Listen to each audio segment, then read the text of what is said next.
Сәлеметсіздер ме? Мен Айша Бибі орта мектебінің 9-шы сынып білім алушысы Жамалбек Мерей. Менің отаныма менің бастамам шығармашылық жобалар байқауының Қазақстанның жеті кереметі номинациясы бойынша қатысушысымын. Сөзімді қазақстандық дипломат, саясаткер, журналист, профессор Қуаныш Сұлтановтың мынадай бір сөздермен бастағым келіп тұр. Мәдениет дегеніміз әрбір ұлттың айрықша белгісі. Мәдениетті адамгершілік болмыстан, тұрмыс-тіршіліктен, әлеуметтік өмірден бөліп қарауға болмайды. Қазақстанның жеті кереметі деген сөзді естігенде ең алдымен өзімнің туып өскен жерім Айша Бибі ауылындағы Айша Бибі анамыздың кесенесі бірден көз алдыма елестейді.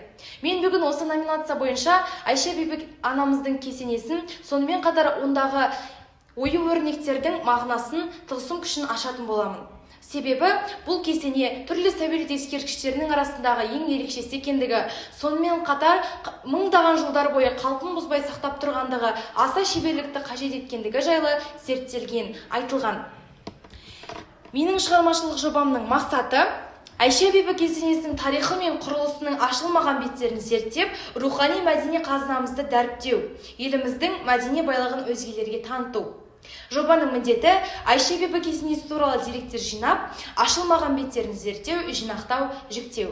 Айша Бибі кесенесіндегі әсем ою-өрнектердің түрлерін, жасалу жолдарын, өрнектердің жіктелуін зерттеу.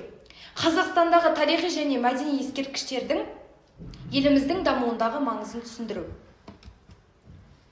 Жобаның өзектілігі кесененің пайда болуы мен аңыздар тарихи тұрғыдан зерттеледі.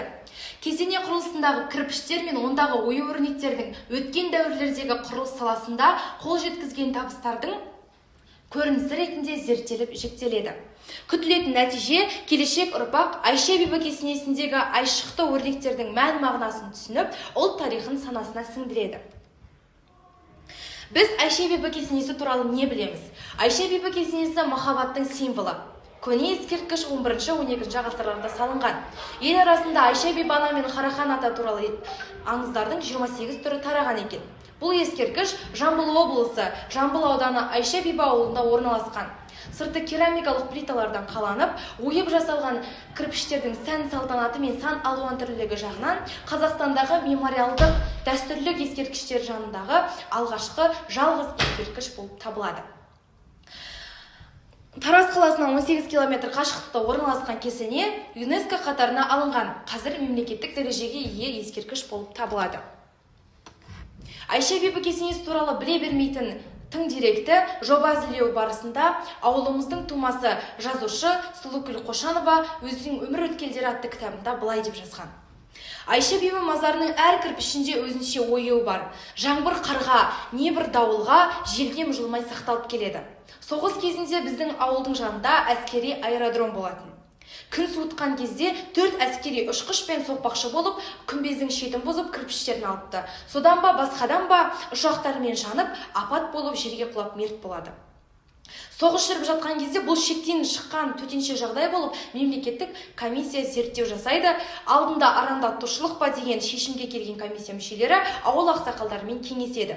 Не жазып кеткені кім білсін, артынша мемлекет тарапынан қаржы бөлініп, күмбезді қоршап, шырақшыға ай сайын айлық төлеуге бұйрық шығарылыпты.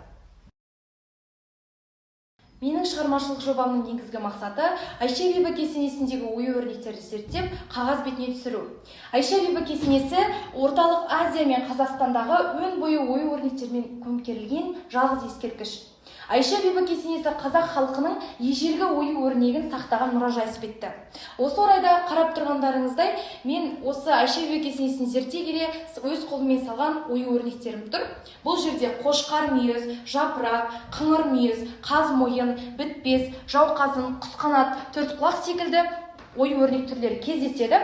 Композициялық ою-өрнектің барлық түрін осы кесенеден көруімізге болады. Ескерткішті қалаған кірпіштердің әр түрлілігінің өзі таң қалдырады. 8 сәулелі жұлдыз орта ғасырлардағы ғылым тілі болған араб тілінде бұл таңба Руб әл-Хисф, ислам символы немесе Оғыз ханның жұлдызы деп аталады.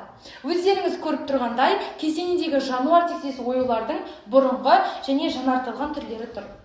Колонналардың жоғарғы жағы база түрінде жасалған.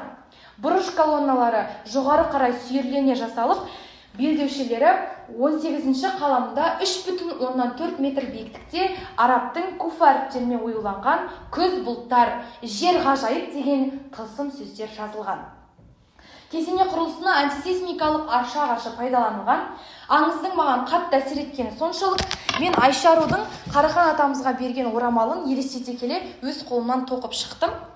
Бұл орамалда жазылған сөздер Айша бибі анамыздың Қараханға берген орамалында жазылды ма екен, әлде бұл Айша анамыздың соңғы сөзі ме екен? Қорытындылай келе, біз болашақ жастар осындай көнелі, киелі ескерткіштеріміздің тарихын біліп, оны зердемізге тоқып, оны сақтау парызымыз деп білемін. Мен осындай ауылдың тумасы болғанымда мақтан тұтамын. Оны қолдап қорғауға қолымнан келгенше өз үлесімді қосамын.